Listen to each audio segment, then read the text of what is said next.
one of the problems over the last Conservative government was the way that the Ministry of Culture, the DCMS, was handed out to twits, one after the other, who were using it as a stepping stone to bigger jobs. And with the exception of Nadine Dorries, I think all of the incumbents had their eyes on some. Well, I think Nadine Dorries had her eye on something bigger.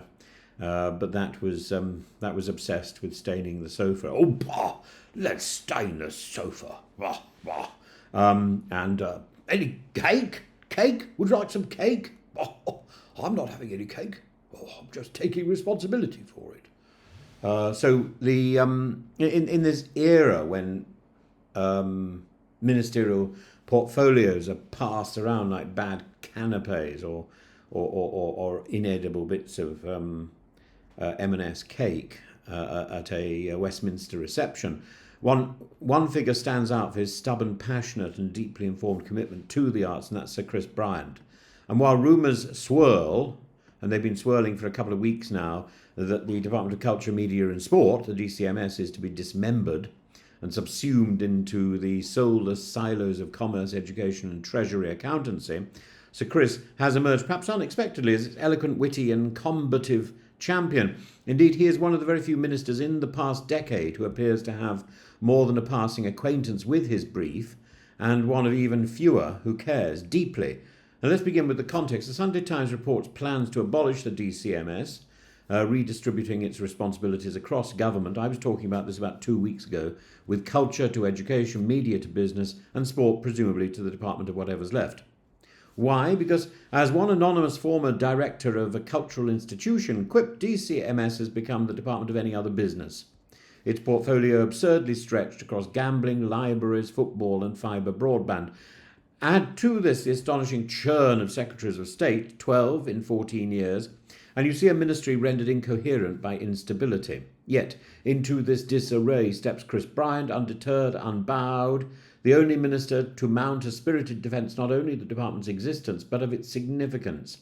And in the Commons this week, while Lisa Nandy was inexplicably absent during DCMS questions, Bryant fielded concerns with humour and theatrical flair. When Dame Carolyn Dinenage asked whether the DCMS was to be abolished, he said, "I'm not going to put this rumour to bed, I'm going to bury it." And he then quoted Stephen Sondheim's Follies, "I'm still here." This wasn't merely a gag, although it was a good one. It's a cultural reference deployed by someone who knows his Sondheim from his Simon Cowell, and that matters. In his brief, Chris Bryant has exhibited something rare, actual interest. And his advocacy feels more than performative. It is, by all appearances, sincere. And this isn't just about keeping a department alive, it's about whether culture deserves a seat at the cabinet table. And abolishing the DCMS would not only eliminate a dedicated ministerial advocate, but potentially sideline the UK's creative sector entirely, which contributes £170 billion to the economy and supports more than 4 million jobs, and hasn't had a real minister representing it for a very long time. Bryant rightly notes that the DCMS touches the lives of nearly everybody in the country, from football to libraries, from opera to online safety. And unlike most of his predecessors, he's demonstrated that he actually understands and values those sectors. It's deeply symbolic that Bryant's fiercest Commons defence was mounted while his own Secretary of State was in Osaka shaking hands and sipping tea. That's diplomacy. There's one thing that is diplomacy, and there's another thing which is abdication of responsibility. And Nandy is doing the latter. Make no mistake, if the DCMS is abolished, culture becomes the awkward appendix of economic departments with other priorities. The business department may favour AI giants over musicians. Certainly, there's been nobody in the last 10 years who has genuinely favoured musicians. I know, because I've tried to help out. And the Treasury might see museums as cost centres rather than catalysts for community regeneration.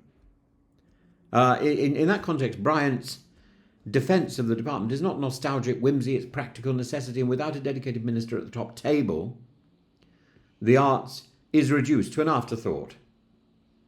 And for those still wondering whether DCMS has outlived its usefulness, I would ask, would you eliminate a department simply because its previous inhabitants failed to understand it? If that's the case, get rid of number 10. You only have to think of Liz Truss.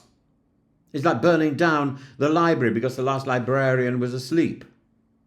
So we need to give due credit to Sir Chris Bryant, not simply because he quoted Sondheim or because he refused to let daft rumours go unchallenged, but because in a government largely disinterested, largely ignorant of cultural infrastructure, of cultural contributions, he is that rare thing, a minister who reads his brief, who speaks with conviction, and who actually cares. If DCMS is to be saved, it may well be because Chris Bryant decided that culture still deserves a voice. And for all that, in the words of Follies, he's still here.